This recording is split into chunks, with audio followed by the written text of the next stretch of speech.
What's going on YouTube? Welcome back to Soul Vice. My name is Stephen Webb, and today we're going to be taking a look at the Air Jordan 13 in the Flint colorway.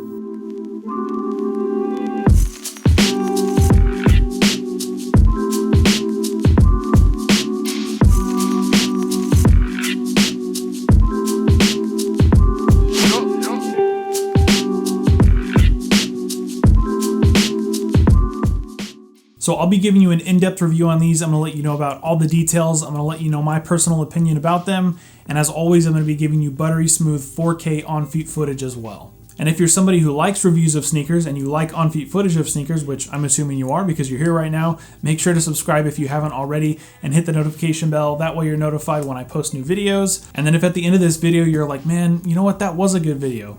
That was really good on-feet footage. Make sure to let me know by giving me a thumbs up. It would really help. Now, if you're in a hurry and you're looking for something specific, go ahead and hit the description below. I've timestamped every individual part of this, so you can even, check out just the sizing or just the materials or whatever it is you're looking for. I should have it timestamped down there at the bottom. That way I can save you a little bit of time. All right, so we finally have them, the Flint 13s. This is probably one of the most, for sure, one of the most anticipated Jordan releases of 2020. It's been 10 years since these last retroed, and this colorway it doesn't retro very frequently already. The first time they came out was in 98, they retroed in 05, and then again in 2010, and then since then we haven't seen them. So a lot of people are really excited to get these. I am especially excited to have them because this is my first pair of 13s. So to be getting this OG colorway in 2020, I'm really excited about them. So if you can't already tell, I like these, but they are not perfect. So I'm going to go over all the details on these like I said. Now, I was lucky enough to catch these on the shock drop. Unbreakable Kicks was a huge help on that. Well, specifically one of his other viewers. We caught the live stream that he did when these were going to shock drop. We already knew kind of what time they were going to be shock dropping. It was the finale of the Last Dance documentary, and we kind of already had word that these were going to be dropping during the first episode, or actually kind of as it got closer, we found out it was going to be a little bit earlier. So I want to say these dropped like 15 minutes before the episode started. But we were watching the live cop that Unbreakable Kicks had, and I would not have known had I not been watching that. You had to jump on desktop in order to get these. The mobile version of the app just completely crashed, or I shouldn't say it crashed, but these never popped up. So you wouldn't have even known that they dropped unless you were looking at the desktop, or unless, like in my case, I was watching that live feed and somebody in the comments let everybody know, hey, gotta go to desktop, and I did, and I thought I was going to be kind of out of luck because I got there pretty late, but in the end I was able to cop, so I'm super excited about it. Now, if you're still looking to cop a pair of these, make sure that you're ready on May 30th, this coming Saturday.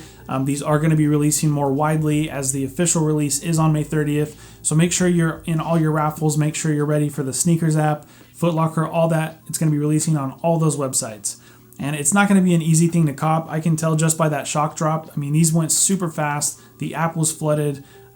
These are not going to be easy to cop. So if you're looking to cop, make sure you're ready for Saturday. So with this release, we are going to start off with the packaging, just because it is worth noting that this is the first time that the Flint 13s have retroed with OG packaging. The 05 and the 2010 pair both had different boxes. So I'm glad that they gave us the OG packaging this time around. Really the only main difference between this and the 1998 pair is going to be the size tag.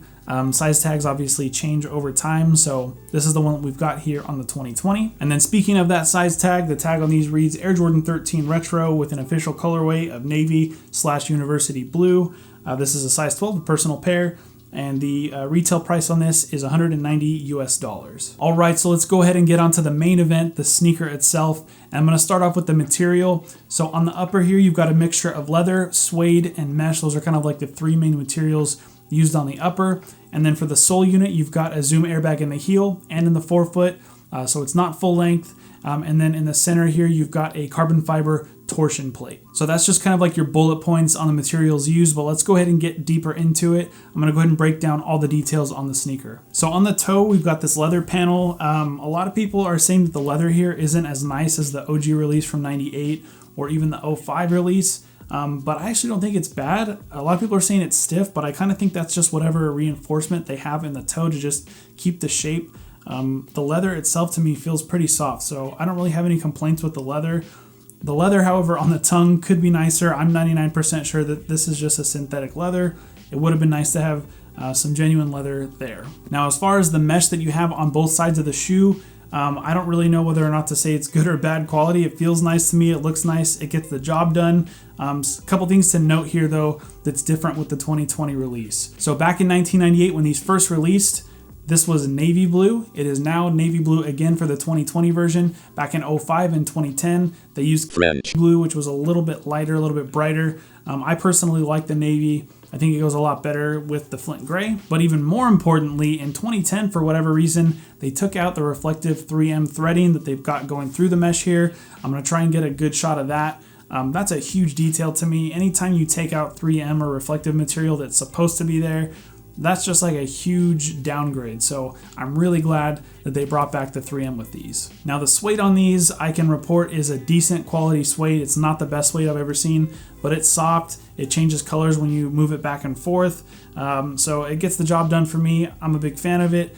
And on 13s, to me, one of the most unique features is that the suede spills over onto the midsole. There's not a lot of shoes I can think of that have suede midsoles. So I'm a big fan of that. Only thing I'm a little bit worried about is that that's going to get dirty pretty quickly. I just feel like suede kind of like right above like wet asphalt is going to pick up some, I don't know, different dark colors that I'm not going to be happy about.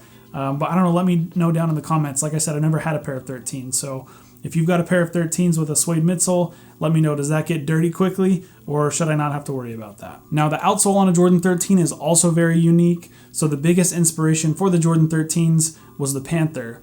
Jordan was also known as the Black Cat, so that's kind of where the tie-in is here. So you've got this kind of paw print looking outsole pattern.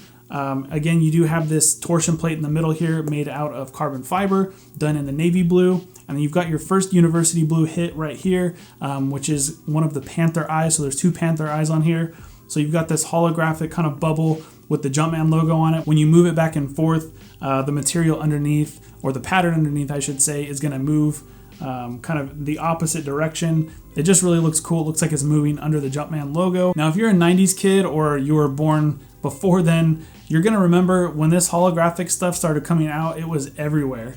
I vividly remember having holographic stuff on a bunch of different toys that I had, and you just kind of saw it pretty much popping up everywhere. So this is like a really, really 90s feel to me.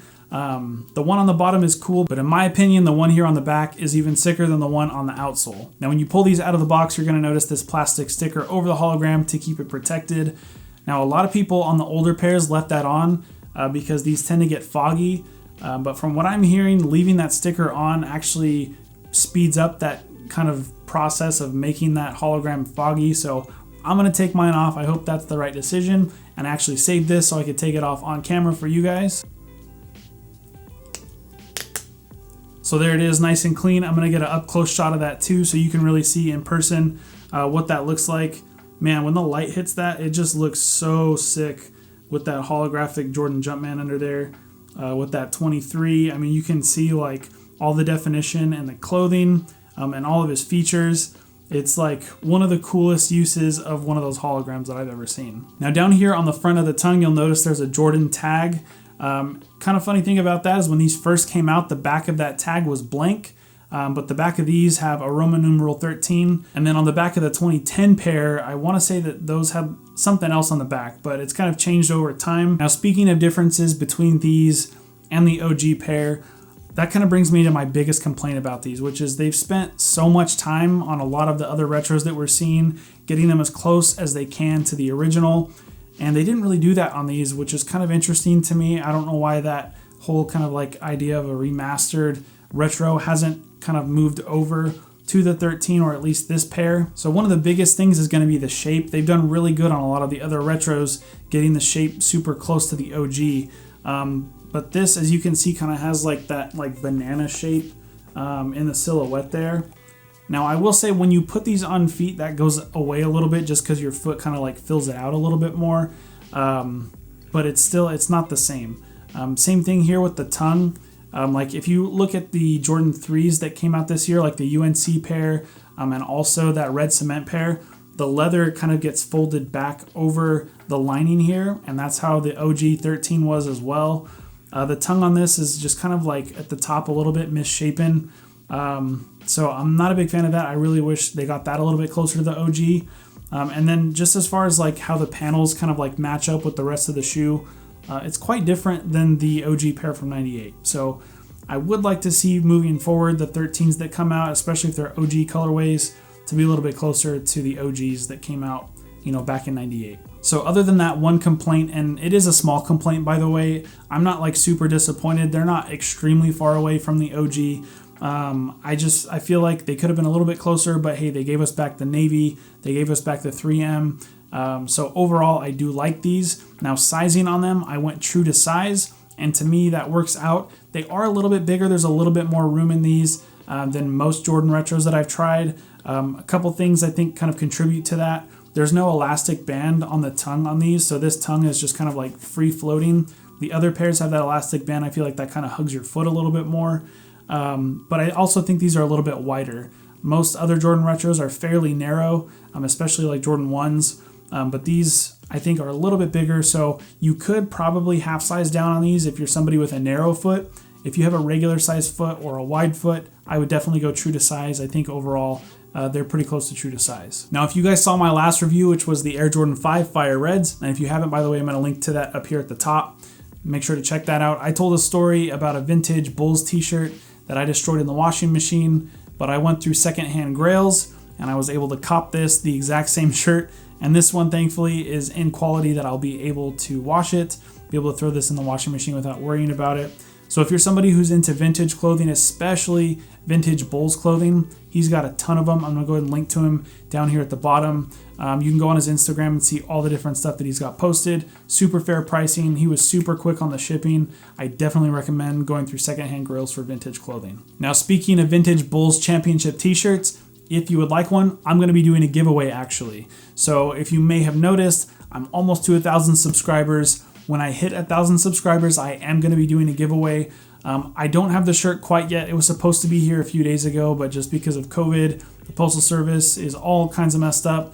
So I am going to be kind of announcing the details of this giveaway coming up probably in my next video, which hopefully should be probably at the beginning of next week. I'll give you all the details how to enter, but definitely be on the lookout for that. I'm going to be giving away a 1992 Bulls championship t-shirt, legit from 1992 vintage tee. Super sick design on that. So be sure to check out my next videos. Easiest way to do that is make sure to subscribe if you haven't already. Hit the notification bell. That way you're notified when I post the next video. So that way you're up to date on the giveaway as soon as possible and you can get your entry in. And again, if you guys liked the video, if you thought the on-feet footage was crispy, if you enjoyed the review, give me a thumbs up. It will really, really help. It'll let me know that you guys like the footage. And until the next video, I will see you guys later.